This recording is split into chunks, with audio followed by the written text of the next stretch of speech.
అందరికీ నమస్కారం. ఆంధ్రప్రదేశ్ రాష్ట్రంలో జరుగుతున్నటువంటి సార్వత్రిక ఎన్నికల నేపథ్యంలో విశాఖపట్నం పార్లమెంట్ నియోజకవర్గం నుంచి 33 మంది అభ్యర్థులు పోటీ పడుతున్నారు. అందులో భాగంగా స్వతంత్ర అభ్యర్థిగా నేను నామినేషన్ వేయడం జరిగింది. ఆంధ్రప్రదేశ్ రాష్ట్రంలోనూ విశాఖపట్నం కేంద్రంగా ఉత్తరాంధ్ర వేదికగా గత 15 సంవత్సరాలుగా ఎన్నో ఉద్యమాలు పోరాటాలు చేయడం జరిగింది.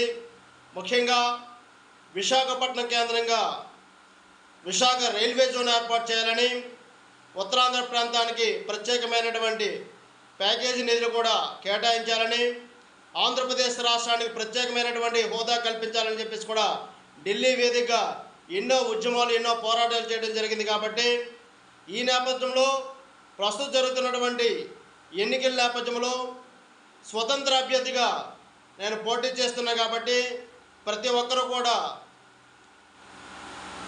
మీ యొక్క అమూల్యమైనటువంటి ఆశీస్సులు అందించాలని హృదయపూర్వకంగా కోరుతూ ఉన్నాను.